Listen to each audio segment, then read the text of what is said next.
Okay, so I'm going to make this is actually going to be probably a little bit long, video on Chapter 16 on cell signaling.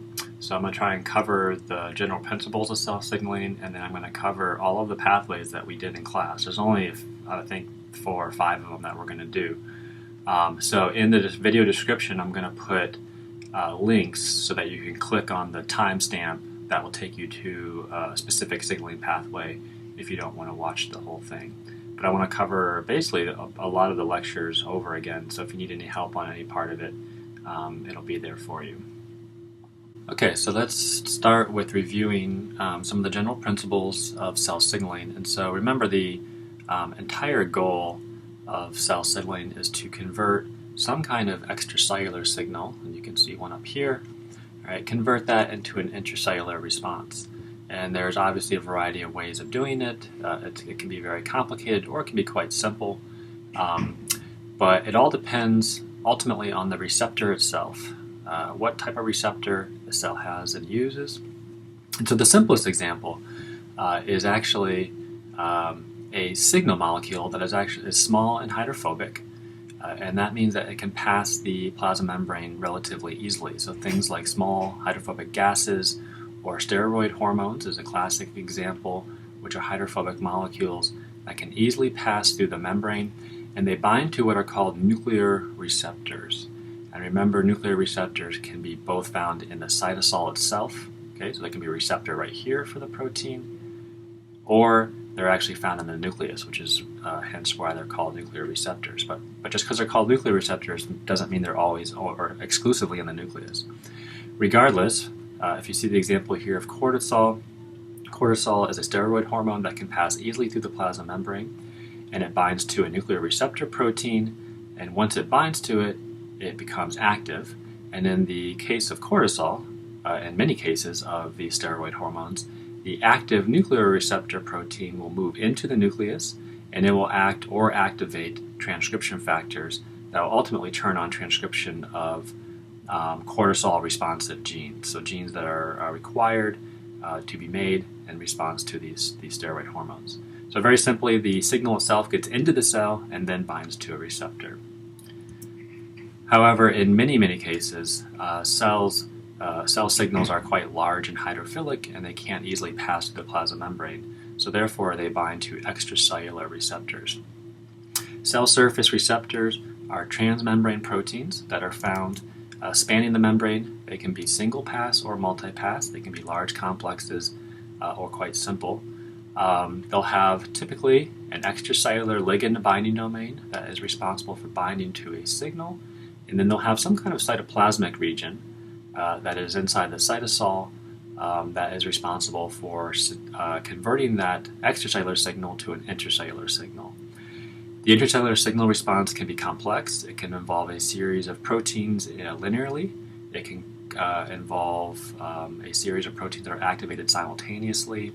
Ultimately, these intracellular signaling molecules are most of the time can end up freely diffusible in the cytosol, and they will go and bind to effector proteins. And these are the proteins that will actually generate acellular response. So very common effector proteins are transcription factors to turn on gene expression, cytoskeletal proteins to rearrange or alter the shape or movement of a cell, and metabolic enzymes that are responsible for altering metabolism in the case of glycogen breakdown.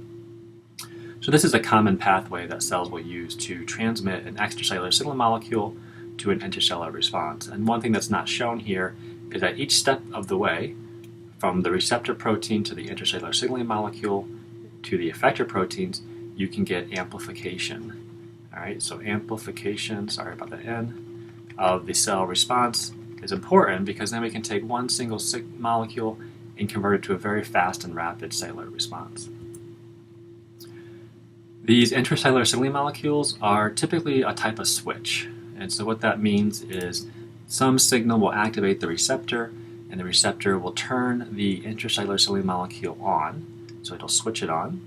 And then another signal, or part of the molecule itself, is going to inactivate it and turn itself off. So it's a series of on-off switches.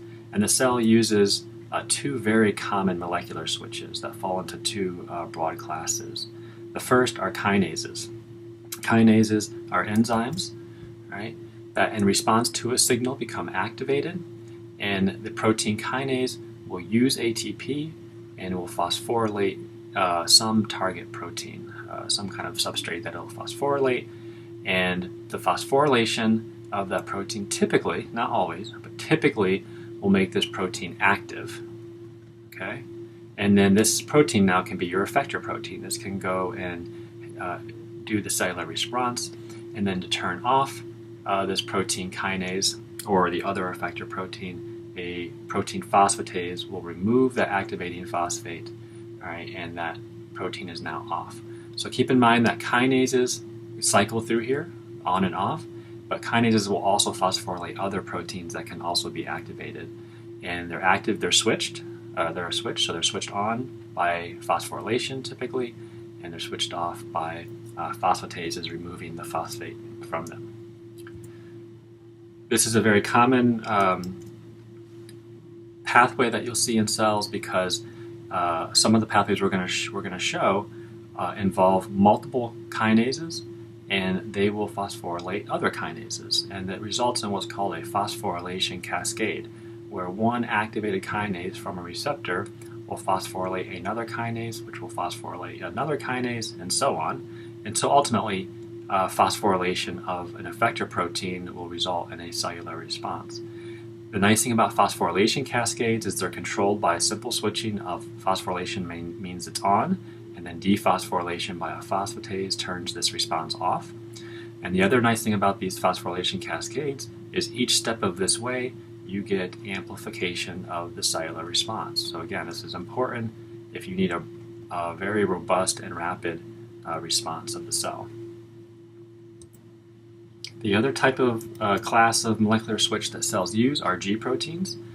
These are GTP binding proteins. They're not always G proteins. Some of them are called G proteins and some are just GTP binding proteins, and you'll see specific examples of each. The GTP binding protein is off and its inactive state bound to GDP.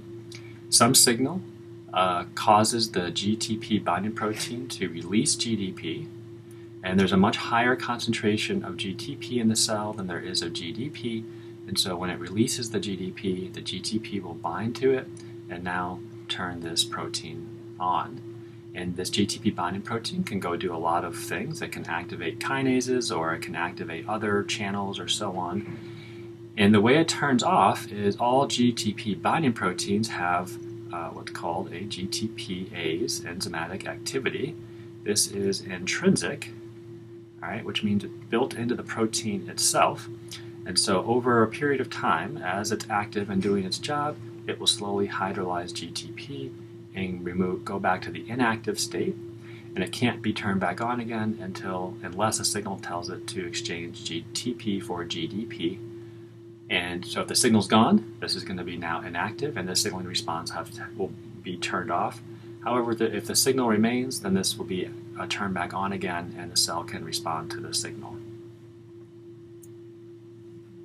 All right, so a very common way of using GTP binding proteins in cell signaling is through one class of receptors called the G protein coupled receptor, which is a 7-pass transmembrane receptor.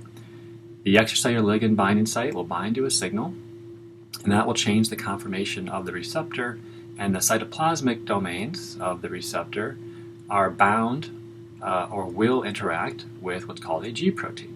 And this is a G protein in its inactive state so far. The G protein is a trimeric protein involving a gamma subunit here. This is gamma. This is the beta subunit. And these two are usually always linked together through non-covalent interactions. And you can tell they're also bound to the membrane through a covalent lipid linkage. And then the alpha subunit of the G protein here is also bound to the membrane through a covalent linkage.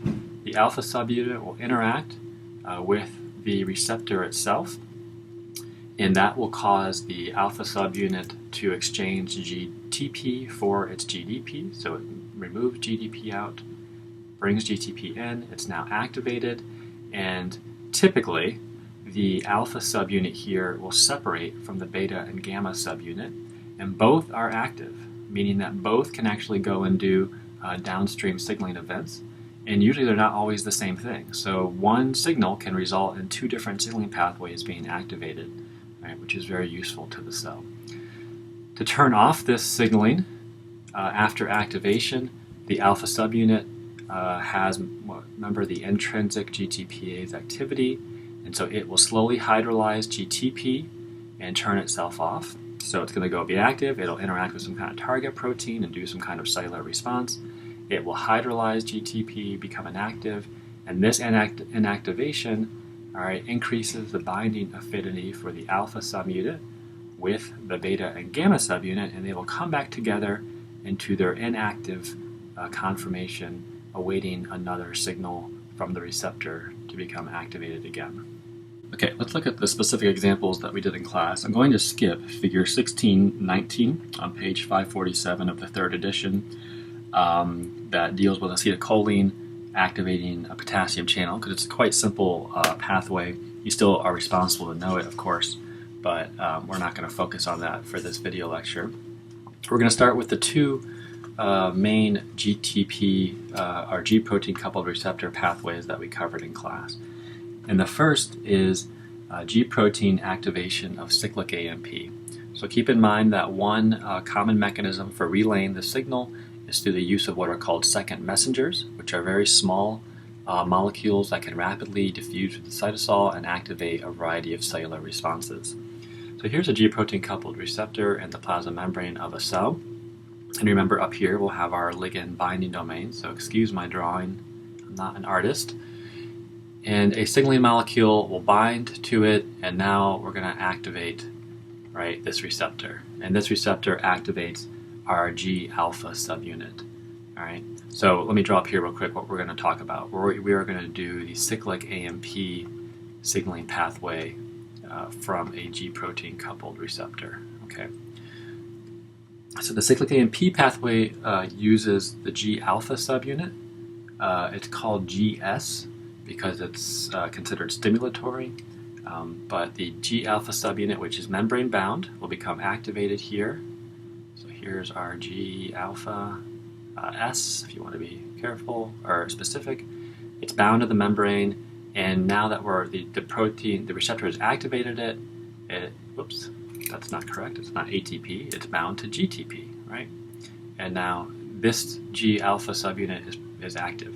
There is a G beta gamma that's part of this G protein, of course, like all G proteins, and it can go do other things, but we're not going to focus on that.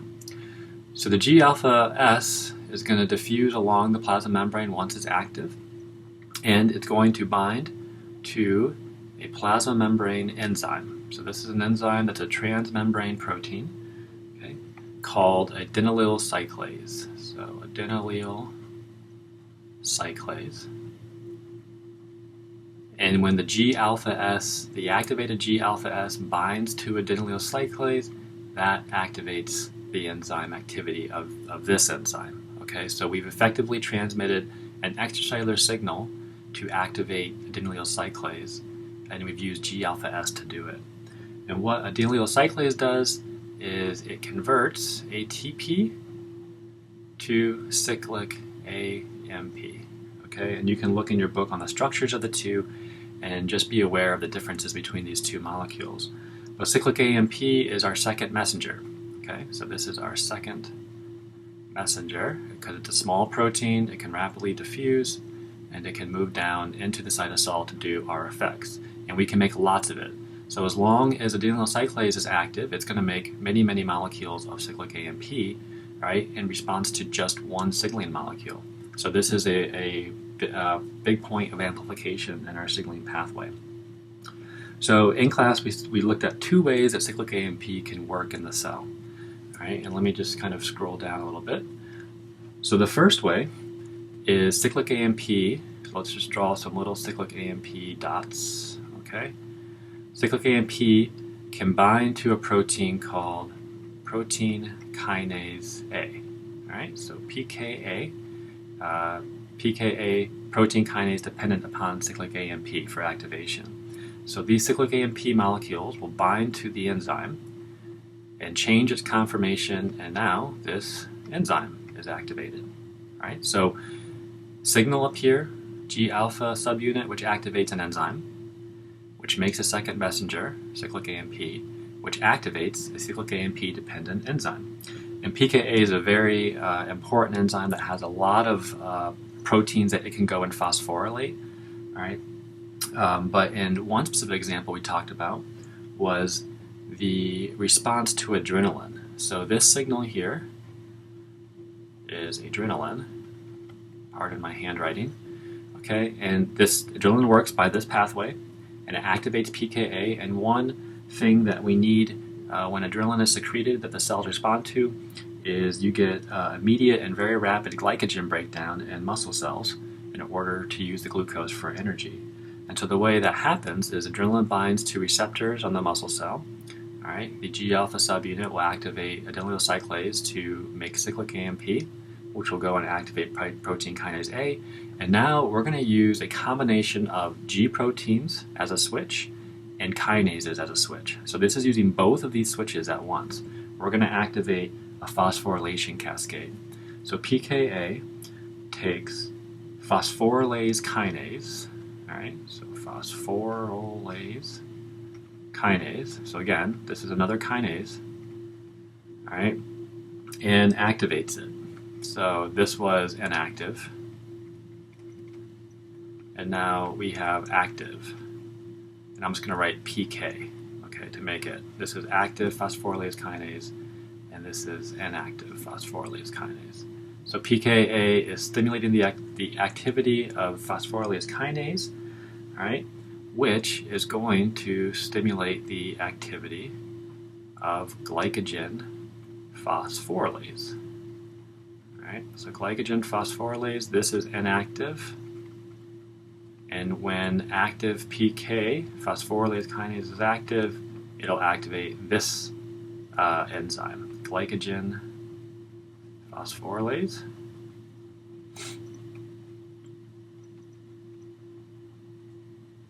All right, so here's our phosphorylation cascade. PKA to phosphorylase kinase. Phosphorylase kinase activates glycogen phosphorylase, which ultimately is the enzyme that will break down glycogen into glucose molecules so that the muscle cells can use them, and the mitochondria can use them for energy. Okay, so if you look at our overall pathway, what we've done, let me zoom out here, what we've done is converted an extracellular signal, adrenaline, through the use of a G protein switch to a second messenger, cyclic AMP, which activates a kinase cascade, protein kinase A to phosphorylase kinase. Phosphorylase kinase activates glycogen phosphorylase, and glycogen phosphorylase breaks down glycogen. Okay, to turn this signaling pathway off, obviously one thing we have to do is remove the signal, and that'll turn off the receptor. The G protein itself will turn off with its intrinsic GTPase activity, and once this turns off, all of these downstream events will be turned off because adenylyl cyclase will be turned off. It won't make the second messenger anymore, and these enzymes will then be inactivated by phosphatases to reverse the process. Okay, so this is a common mechanism for adrenaline. One other effect of adrenaline, remember, this is a fast response. So cells have fast and slow responses in response to signals. And so if you look at this exact same pathway, adrenaline also activates the GS subunit. I'm going to draw it over here now, and let's zoom in so we can see what we're doing. All right. So we have another G-alpha S subunit that will be activated in response to adrenaline. So keep in mind that these are free-floating in the plasma membrane, and so one receptor can activate many G proteins, and these many G proteins can go and do different responses all at the same time, which is important. So adrenaline is activating our glycogen breakdown, but the other thing it's going to do is turn on transcription, turn on gene expression of adrenaline-responsive genes that you might need to make in response to the adrenaline response. So again, the G-alpha S will go and bind to adenylyl cyclase and activate cyclic AMP, okay, which will activate our protein kinase A. And like I said, protein kinase A is a very common kinase, and so protein kinase is going to go do this, but let's just skip the pathway and go right to protein kinase A here. So here's our protein kinase A with our little cyclic AMP molecules bound to it, which means that it's active. All right, so remember, I'm skipping all of this up here, but this is happening for this to work. Protein kinase A also has what's called, you guys remember this, a nuclear localization signal as part of it, which means that it can move into the nucleus. So into nucleus, all right, and protein kinase A can then phosphorylate transcription factors. So TF, transcription factors with phosphates on them, that can now go to bind, all right, to the promoter of genes. And we can turn on gene expression, and now we get mRNA made, of course, which will turn it into protein, right? So let's zoom out again and look at what's happened. In response to adrenaline, we have a rapid response where we get glycogen breakdown through a cyclic AMP, PKA phosphorylation cascade, and then PKA itself also can move into the nucleus and turn on transcription at the same time. This is obviously a slower response because it's going to require gene expression than this response, but both are going to happen in response to the adrenaline signal. Okay, so let's look at the other pathway that we studied that was G protein coupled receptor. And in this case, it's not acetylcholine. There's other signals that will activate this pathway. This is called the inositol phospholipid pathway. All right, and again, we're going to use phospholipid. We're going to generate a second messenger response in response to an extracellular signal. So some signal will bind to our G protein coupled receptor that will activate the receptor. And again, we have a membrane bound G protein that will become activated. So this is G alpha S. It's also S because it's a stimulatory response. And this has GTP in it, which means that this G alpha is now activated, right? So again, signal activates the receptor, which activates the G alpha S. The G beta gamma is not shown, but that's also activated as well. All right. In this pathway, what happens is the G alpha S will go and activate a membrane-bound enzyme down here called phospholipase C.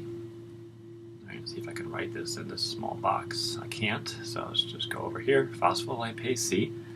And phospholipase C, all right, will make our second messenger. All right, so in the previous example, adenylyl cyclase made our second messenger. In this example, in the inositol phospholipid example, phospholipase C is the enzyme that will make our second messenger.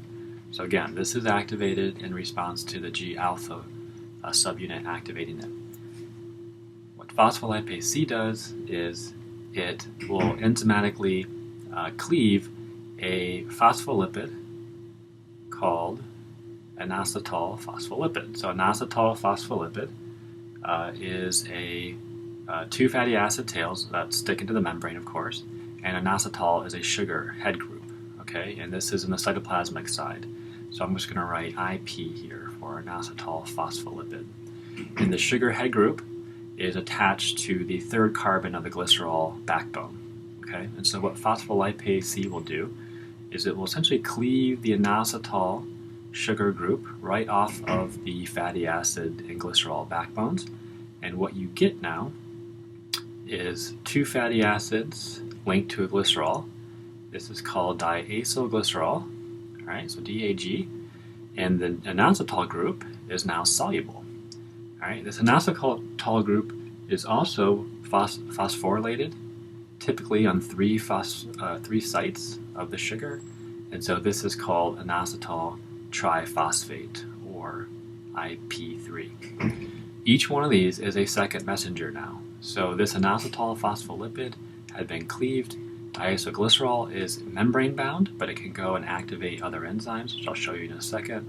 And IP3 is now soluble in the cytosol, and that can go and do a cellular response.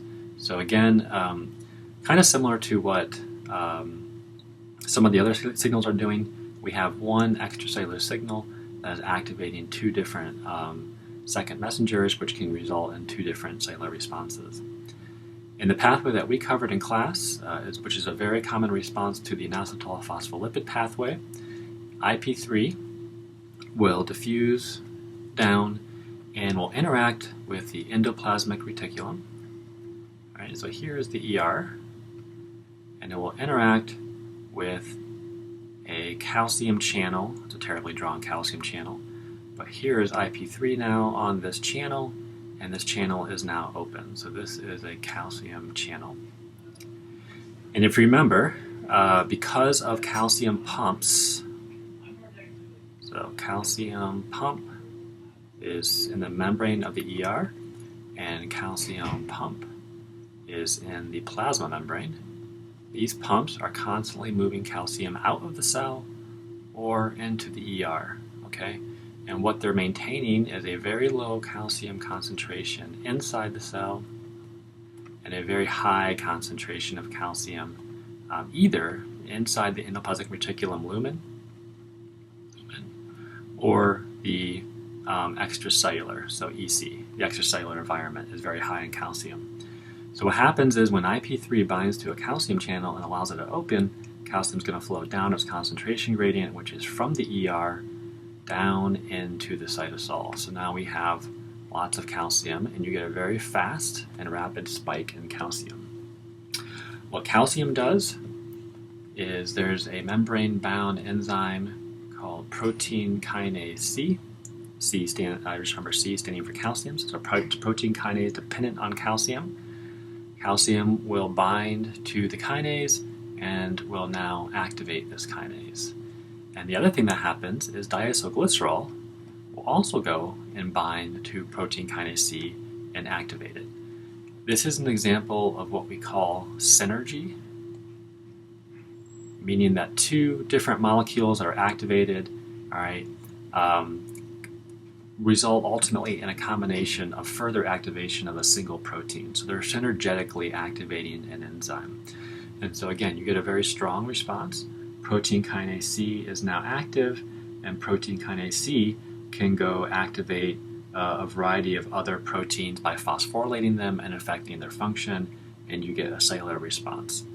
I'm not going to go over it now, but keep in mind that calcium will also activate those calcium dependent proteins. So let's draw down here. So, well, we can draw up here.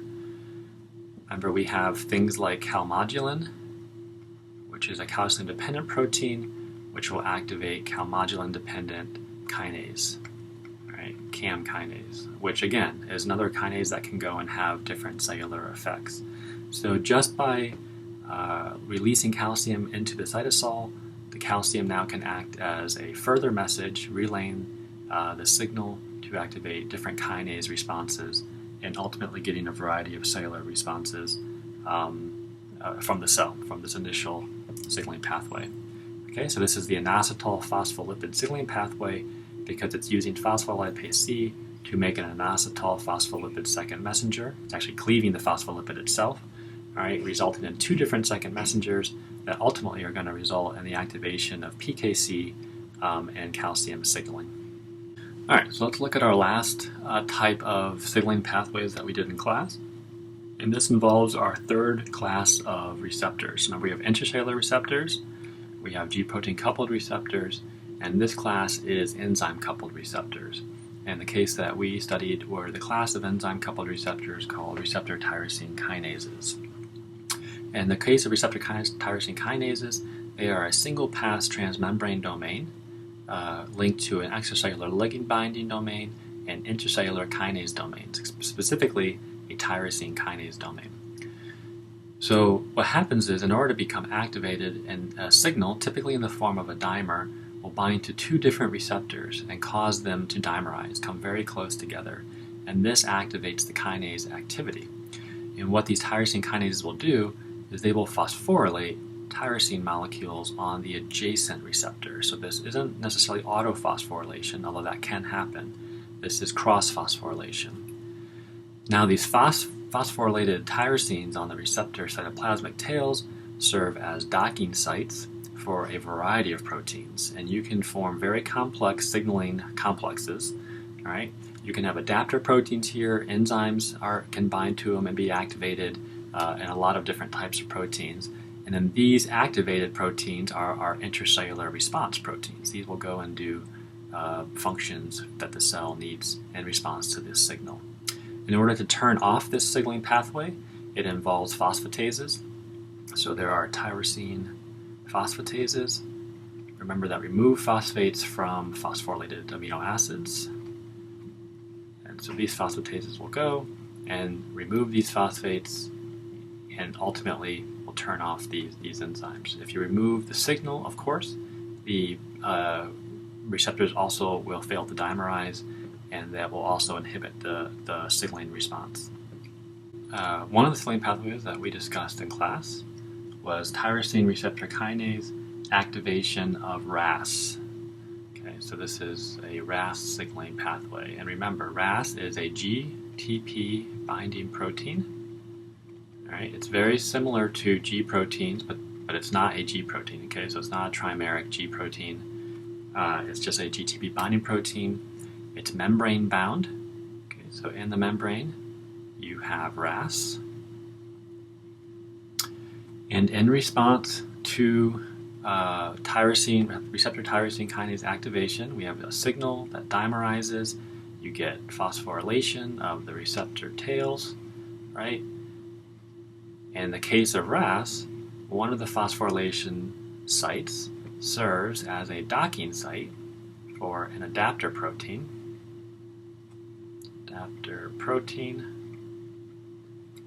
And this adapter protein recruits another protein called RAS activating protein. And of course, that's exactly what it does. It will activate RAS and stimulate RAS to exchange GTP for GDP. And so now we have RAS, GTP, and RAS is now active to go and do its cellular response. Okay, so again, receptor tyrosine kinase activation, docking sites that are phosphotyrosines, right, serve as binding sites for an adapter protein, which serves as a binding and activating site for RAS activating protein, which will then activate RAS. So keep in mind that if we lose this adapter protein, I know this is looking messy now, but if we lose this adapter protein, okay, this RAS activating protein can't be localized and we won't get activation of RAS. So all of these steps are important and necessary for this activation. So one thing that RAS does, RAS can do many things in the cell, all right? But one thing it does is in response to a signal, there are signals called mitogens. And a mitogen are things that tell the cell to grow and divide. All right, so mitogens are things like hormones or growth factors and things like that. So what RAS can do is RAS is going to go and stimulate another one of these phosphorylation cascades. Okay, so we saw the phosphorylation cascade in response to adrenaline in terms of G protein coupled receptor, but RAS is membrane bound, right? So RAS is floating around in the membrane, and it will go and activate an enzyme called MAPK. Kinase. Now this has a different name that's easier to say, but this is easier to remember. So it'll activate an enzyme called MAPK kinase. Again, it's a kinase, right? So it's going to phosphorylate things. So what that does is this kinase, let's just draw ATP here, linking that we're phosphorylating, will phosphorylate an enzyme called MAPK kinase, all right, which is another kinase which will use ATP and phosphorylate an enzyme called MAPK kinase. All right, so this is a kinase cascade. The final kinase that we're going to activate is called MAPK kinase, but it's activated by MAPK kinase, which itself is activated by MAPK kinase, which is activated by RAS. Okay, so this is a phosphorylation cascade. Remember, we're getting amplification at each one of these steps. And MAPK kinase stands for mitogen activated proteins. Okay, so these are kinases that are activated in response to mitogens or growth factors. And what they're going to do is they're going to have a variety of responses, two main ones. They're going to have changes in protein activity, All right. So they're going to maybe tell the cell to start dividing, and they need to activate certain proteins to do that. And it's also going to go into the nucleus and turn on transcription. Right? We'll just say it'll activate transcription factors by phosphorylating them. And this will turn on gene expression to make all the genes and proteins necessary for cell division. Okay, so this is called the MAP kinase pathway because in response to a mitogen, which is a growth factor, something to tell the cell to grow and divide, we activate RAS through a receptor tyrosine kinase signaling complex. RAS gets activated, which will activate a MAP kinase phosphorylation cascade, which will result in changes in cellular response to get ready, ultimately, right, for cell division. That's kind of what we're going to do, cell growth and division. All right, and then the last pathway we talked about in class involves our inositol phospholipids that we also saw in G protein coupled receptor, okay, signaling. So, but this is still RTK signaling, so this is receptor tyrosine kinase signaling. We have a signal that binds and dimerizes the receptor tyrosine kinases, right? That will activate the tyrosine kinase domains and will phosphorylate tyrosines on the cytoplasmic tails. And in the case of the signaling pathway we're going to talk about a pathway called PI3 kinase pathway.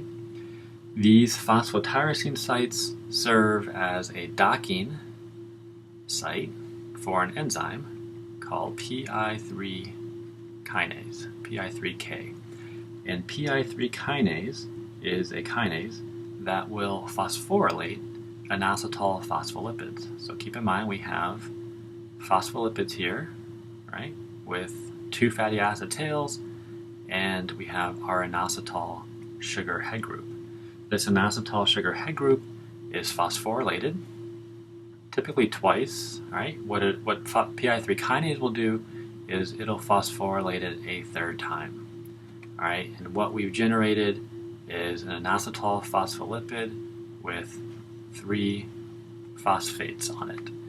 This is identical to the same inositol phospholipid that was cleaved in response to G protein coupled receptor signaling by phospholipase C. So same molecule, all right? This molecule is generated by PI3 kinase itself.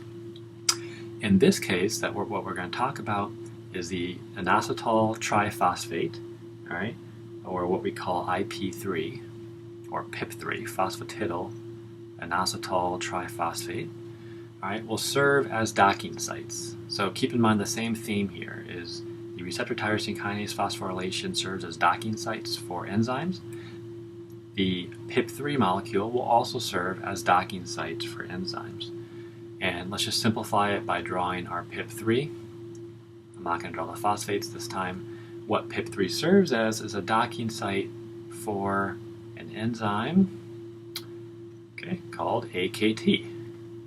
All right, and this enzyme is a kinase, so AKT is a kinase.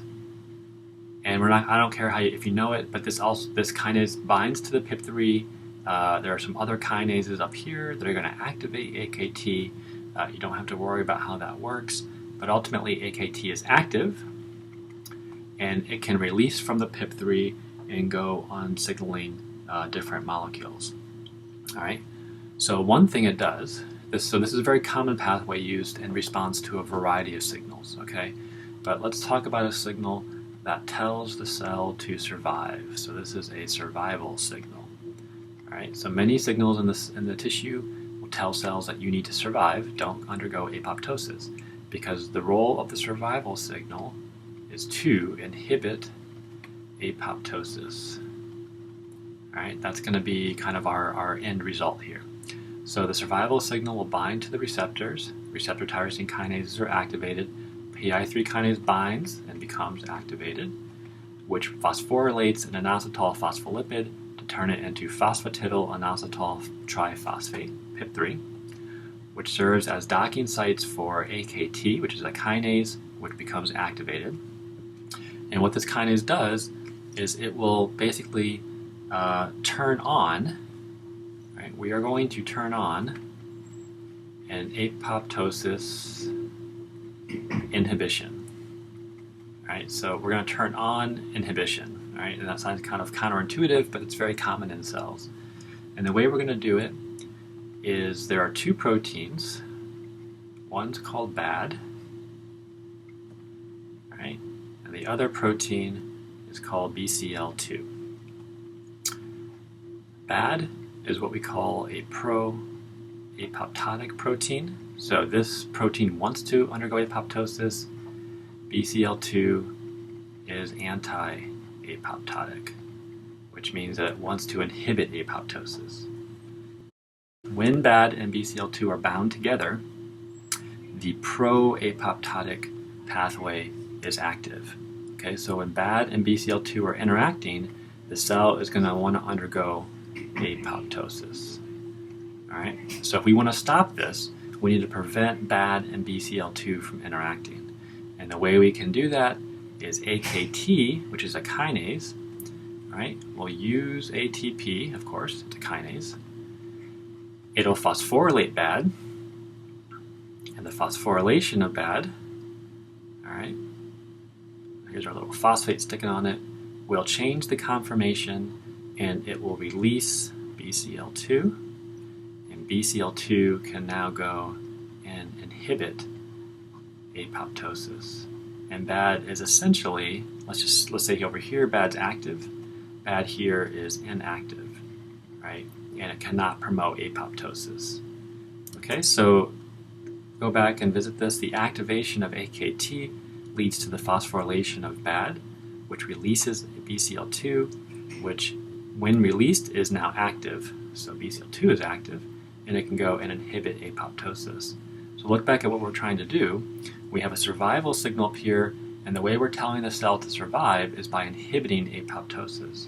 The way we do that is through receptor tyrosine kinase activation of PI3 kinase, which makes PIP3 in the membrane, which activates AKT kinase, which will then inactivate BAD, which will lead to activation of BCL2, which is an inhibitor of apoptosis. So if we remove this survival signal, imagine all this now is turning off. We remove this signal here, we turn off the receptor, we ultimately will turn off AKT. BAD will not be phosphorylated anymore. This can be removed, right? And now these two will bind to each other and the cell will undergo apoptosis. So it's a very convenient switch for making sure we can signal a cell to divide or to survive or to undergo an apoptotic pathway. If you look at this final figure in your book, figure 16.4.2, this basically shows all the pathways that we went through. All right, and what it's showing is kind of how they relate to each other. And you'll notice that there are many different ways the cell uses to activate certain cellular responses. And what you'll also notice is that many of the pathways will overlap. So let's look at phospholipase C. Okay, so remember, this is the inositol phospholipid signaling pathway that results in ultimately the release of calcium, which will activate calcium-dependent proteins like calmodulin, and will also activate PKC. And what you'll notice is that phospholipase C is activated by G protein coupled responses, or it can actually be activated by receptor tyrosine kinase responses as well. So there are two ways that we can activate this protein. Another thing you'll notice in these pathways is these two proteins, we didn't use their real names. This is the adapter protein in our RAS example, and this RAS-GEF SOS, this was our RAS activating protein. You don't need to know these names specifically, but just be aware that they have real protein names, which leads to activation of RAS. And RAS will lead to the MAP kinase phosphorylation cascade. But RAS, as you see here by this arrow, can also activate the PI3 kinase response. All right, so one signal, so remember the PI3 kinase response that we talked about was a survival signal. RAS was a mitogen signal. So you can see here that a mitogen, where you want the cell to grow and divide, is also going to activate a survival response because we want the cell to also inhibit apoptosis while we're growing and dividing. All right, so it's very important that we have multiple pathways be activated in response to different signals, and that way we can get an overall cellular response that we want. So in class we talked about what would happen if this protein, RAS-GEF SOS, was mutated and it could not activate RAS, right? So in response to mitogen, this pathway wouldn't be able to be activated because we're missing this one protein. Let's just cross it out. But also, in response to mitogen, it's not going to grow and divide, and we also might not get activation of our survival response, and so this might also be inactivated, and inactivation of this pathway, remember, leads to apoptosis. So in the absence of a mitogen, we could get not growth, but we could also get apoptosis of the cell. If we remove a survival signal, we're going to get apoptosis of the cell. And so in the absence of mitogen, if we have a survival signal, we can still get this pathway to occur and the cell won't die. It just won't divide either, all right? So it's called redundancy in cell signaling, where you can have different responses based on the combinations of signaling molecules that you have in the cell. But these pathways were all the pathways that we discussed: activation of protein kinase A, activation of calcium signaling, activation of MAP kinase pathways, and activation of AKT kinase, and they will all lead to different cellular responses. So know the pathways.